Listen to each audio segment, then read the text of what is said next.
La nuit d'Halloween, il était environ minuit.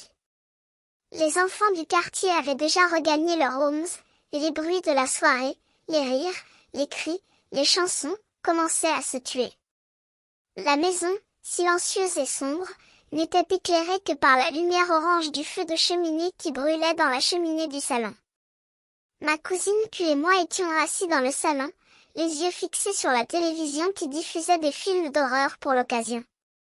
Mais je n'étais pas vraiment concentrée sur l'écran.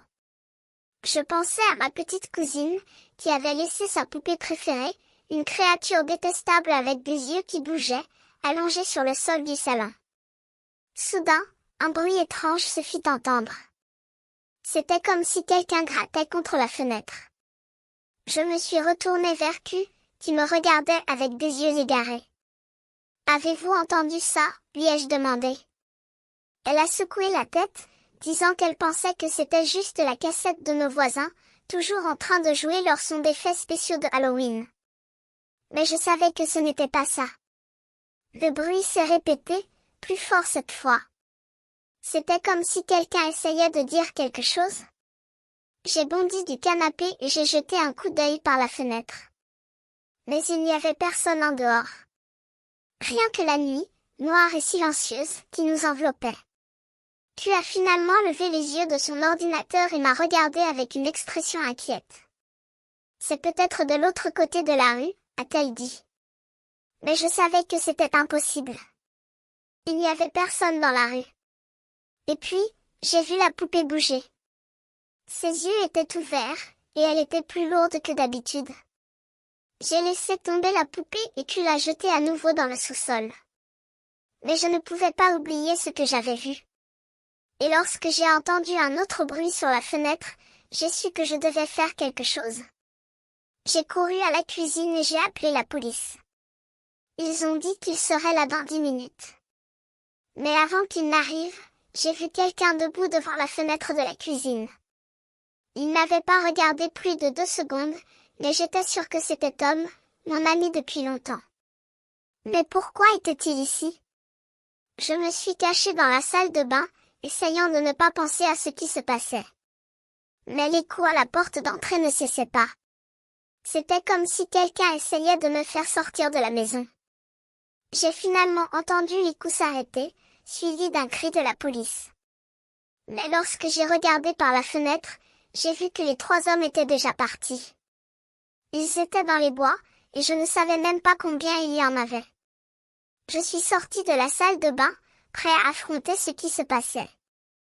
Mais lorsque j'ai vu le visage de Tom, j'ai su que je devais avoir loin de lui. Il était avec son père, un homme énorme et louche. Je me suis sentie reculer loin de lui, horrifiée. Je me suis rendu compte que Tom était un enfant perverti, et que je devais avoir loin de lui pour de bon. Je suis rentrée à la maison, essayant de ne pas penser à ce qui se passait. Mais lorsque j'ai ouvert mon ordinateur, j'ai trouvé des emails étranges, envoyés par TomTom AOL. Comme. Ils étaient intitulés en majuscules, et pleins de blasphèmes et de menaces. Je me sentais intimidée, et je ne savais pas comment nous avions obtenu ces emails. Je me suis assise sur le canapé, essayant de comprendre ce qui se passait. Mais avant que je ne puisse réfléchir, j'ai entendu le bruit des buissons bruissant à l'extérieur. J'ai ouvert les stores de la fenêtre, et j'ai vu le visage d'un homme énorme, le père de Tom. J'ai appelé la police, mais il était déjà parti lorsque les agents sont arrivés. Quand mon père est rentré à la maison, nous avons obtenu une ordonnance restrictive pour Tom et son père.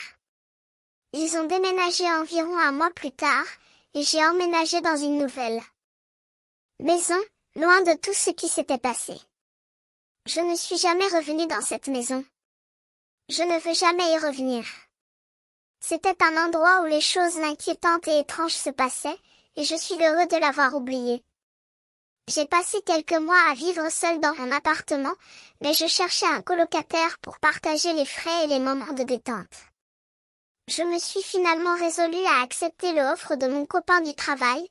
Il a emménagé dans l'une des 2 chambres de notre appartement. Cependant, il a décidé qu'il voulait avoir son propre espace, Alors il a déménagé ses affaires dans le bureau situé dans le garage.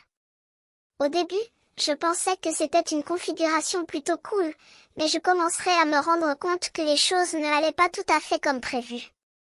Mon colocataire et moi avions des horaires différents, et je laissais souvent la maison déverrouillée pour lui. Un soir, je suis allée dîner chez ma copine. En rentrant, j'ai décidé de prendre un pack de 6 bières que j'avais acheté la nuit précédente. Mais, à ma surprise, ma bière avait disparu. Je suppose que mon colocataire avait bu ma bière sans demander, mais je me sentais frustrée et en colère. Je me suis précipitée dans le garage et j'ai claqué la porte de sa chambre, où il dormait. Il s'est retourné et m'a dit qu'il n'avait pas touché à ma bière, mais je n'y croyais pas. J'avais l'impression qu'il disait la vérité, mais je me sentais tellement frustrée que je n'y pensais plus. Pourtant, il y avait autre chose qui ne se passait pas comme prévu. Mon ordinateur portable, qui valait 22 000 $, avait disparu. Mon colocataire et moi avons commencé à paniquer et avons cherché partout pour le retrouver. Nous avons abandonné notre recherche pour fouiller la cour et trouver le voleur. Mais, malheureusement, nous n'avions pas réussi à trouver personne. C'est à ce moment-là que nous avons appris qu'une femme vivait dans la suite d'appartements construite quelques années après la construction de la maison.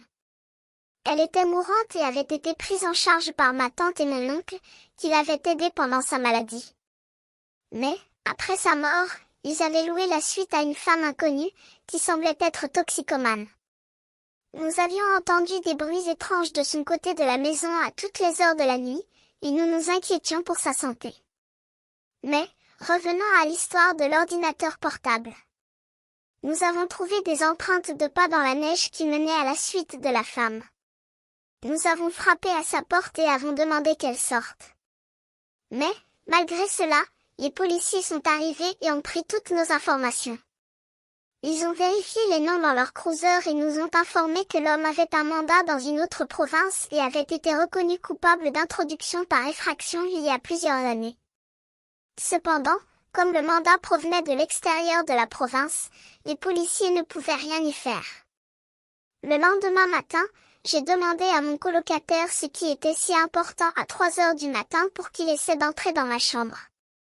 Il m'a dit qu'il avait dormi toute la nuit et qu'il ne s'était même pas levé pour aller aux toilettes.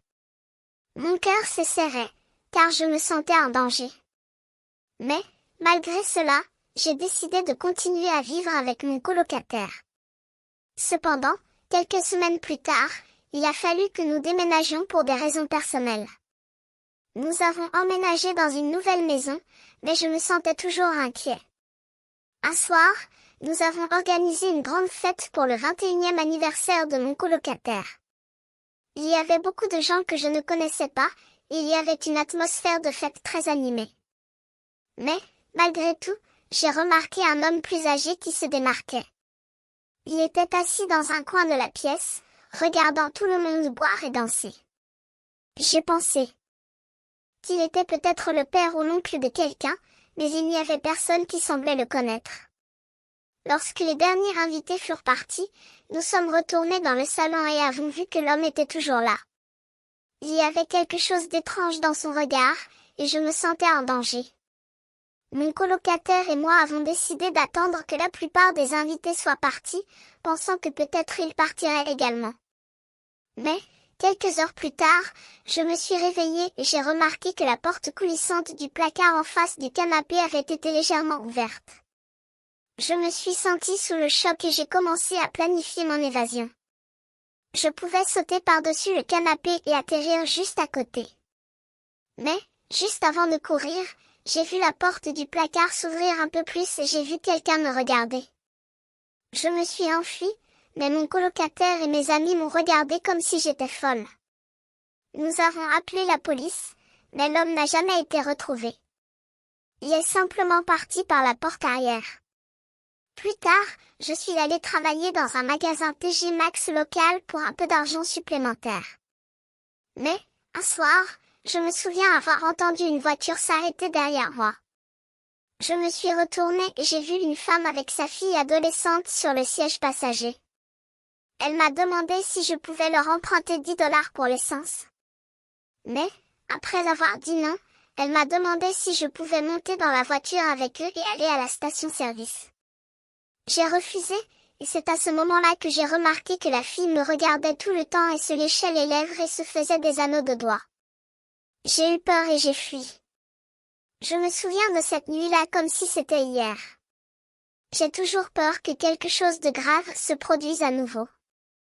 Mais, pour l'instant, je suis en sécurité et j'essaie de ne pas y penser trop souvent. La nuit était noire et sombre, comme si elle-même se cachait derrière les murs de l'immeuble de bureau. Je travaillais seule, le quart de nuit, dans un silence oppressant. Les lumières éteintes, les ordinateurs éteints, il n'y avait que moi et les bruits de la nuit qui me donnaient compagnie.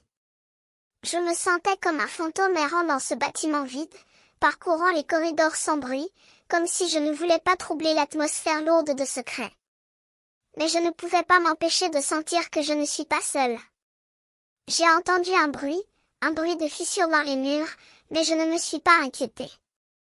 J'ai repris ma frappe sur le clavier, fermant les yeux pour me concentrer sur mon travail. Puis, le bruit est revenu. Un ordinateur qui s'allumait, un écran qui clignotait dans le noir. J'ai regardé à travers la pièce, mais il n'y avait personne. J'ai demandé si quelqu'un était là, espérant obtenir une réponse de mon collègue. Mais au lieu de cela, j'ai vu l'écran s'éteindre, et il n'y avait plus que l'obscurité. Je me suis senti nerveux, je me suis assis et j'ai éteint la lumière et l'écran de mon ordinateur. Je me suis accroupi et j'ai regardé autour de moi, attendant que quelque chose se produise. Mais il n'y avait rien. Je me suis levée et j'ai marché jusqu'à la sortie, descendant les escaliers avec prudence. C'est là que j'ai vu l'homme. Il était accroupi derrière une plante, vêtu tout en noir. J'ai senti mon cœur se serrer. Il ne semblait pas savoir que j'avais vu, mais je me suis retournée et j'ai ouvert la porte de l'escalier, descendant les étages avec rapidité. J'ai entendu la porte s'ouvrir derrière moi, suivie de pas frénétiques et résonnants.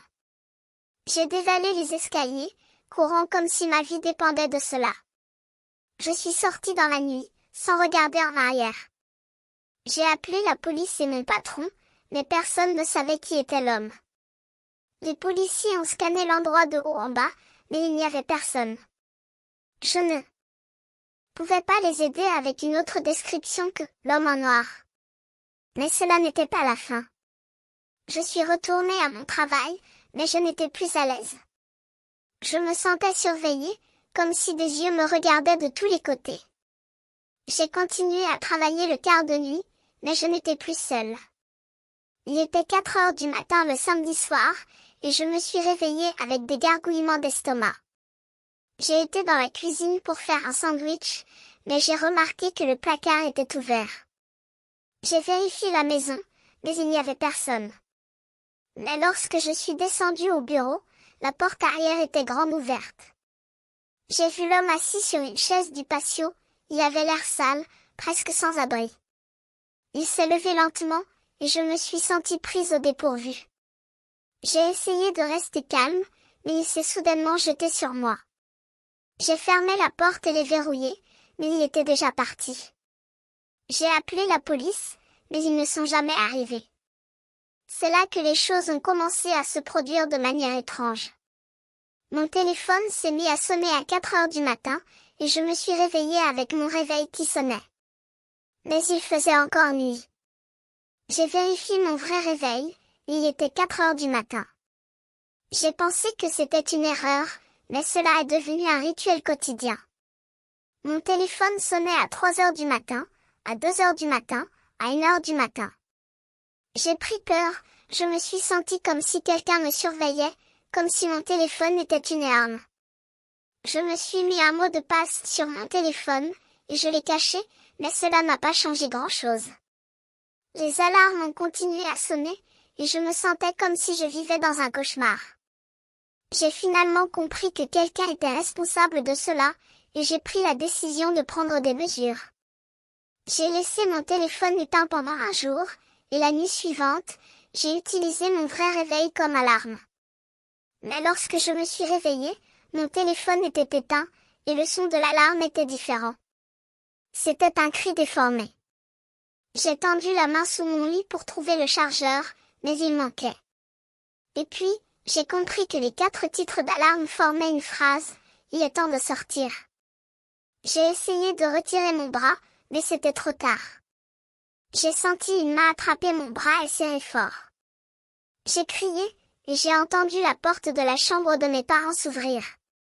Mon père a entraîné l'homme sous mon lit, l'assommant avec sa batte de baseball. C'est là que j'ai appris qu'il était un délinquant sexuel enregistré, qui avait été arrêté 10 fois. Il était extrêmement perturbé et prenait clairement du plaisir à s'en prendre à ses victimes et à les effrayer. Je me sens comme si j'ai vécu une expérience horrifique, mais ce qui me fait le plus peur, c'est que l'homme a pu rester dans ma maison pendant 4 jours, sans que je ne le sache. Et il y a encore autre chose. Mon ami Ty, qui habitait à proximité, a disparu un jour. J'ai retrouvé sa voiture, mais il n'y avait personne. Je suis allée chez lui, mais il n'y avait personne non plus. Je ne sais pas ce qui est arrivé à Ty, mais je sais que je ne suis plus sûre de rien. La nuit était tombée sur la ville, plongeant les rues dans une pénombre qui semblait palpable. Je m'étais laissée tomber sur mon canapé, épuisée par une journée chargée. Mais le sentiment qu'il voulait être laissé tranquille ne dura pas. Ma sonnerie de téléphone FaceTime s'éteignit, et je vis apparaître un visage inconnu sur l'écran. Je me suis sentie soulagée lorsqu'il m'a révélé être Ty, un ami que je n'avais pas vu depuis longtemps. Mais quelque chose ne se passait pas. Il avait l'air fatigué, las, et je me suis sentie envahie par une sensation de malaise. Je me suis penchée vers l'écran, mon cœur battant un peu plus vite. Ty avait l'air de sortir d'un rêve, et je me suis demandé ce qui se passait. Il me dit qu'il allait bien, qu'il était à la maison, mais il y avait une petite partie de lui qui me paraissait étrange. Il utilisait le téléphone de son oncle, et j'ai senti une petite pointe de méfiance dans mon ventre. Puis, il a demandé 10 000 $. J'ai éclaté de rire, mais Ty ne s'est pas moqué de moi. Il avait l'air sérieux, presque inquiet. J'ai demandé pourquoi il avait besoin de tant d'argent, et il y a eu une longue pause. Il a finalement dit qu'il devait partir, et l'appel s'est éteint. Je me suis sentie perdue, comme si je venais de tomber dans un puits sans fond. J'ai pensé que j'irais aller le voir le lendemain matin, pour parler de tout cela et essayer de comprendre ce qui se passait. Mais lorsque j'ai sonné à la porte de Ty, il n'a pas répondu. Je me suis sentie déçue, mais j'ai continué à penser que tout cela était peut-être juste une erreur. Mais l'histoire ne s'est pas arrêtée là. Le soir même, j'ai reçu un autre appel FaceTime, et c'était encore Ty. Mais cette fois, il avait l'air de quelqu'un qui avait perdu le sens de la vie. Ses cheveux étaient en désordre, il avait une coupure sur le front, des poches sous les yeux. Il ne voulait rien me dire, mais il continuait à demander 10 000 $. Je me suis sentie envahie par une sensation de peur. Il a dit quelque chose qui m'a frappée comme une balle, « Allez, ne pointez pas une arme dans mon dos ». Il y avait un léger tic dans son œil gauche, comme si c'était un clin d'œil, mais l'appel s'est éteint brusquement. Je me suis souvenue de l'adresse qu'il m'avait donnée, et j'ai envoyé les flics là-bas tout de suite. Ils ont trouvé Ty au sous-sol, battu à mort et à peine vivant. Mais ils l'ont retrouvé juste à temps. Le malade qui lui avait fait ça était déjà parti, mais j'ai compris que Ty avait une petite chance de survivre. Lorsque je suis allée le voir à l'hôpital, il n'a pas voulu en parler. Mais il m'a dit que rentrer chez lui avant que tout ne devienne noir, et qu'il s'était réveillé dans un sous-sol sombre. Je me suis demandé ce qui s'était passé, et comment j'avais pu être aussi aveugle. La nuit avait été longue et sombre, et je me sentais comme si j'avais vu la mort dans les yeux.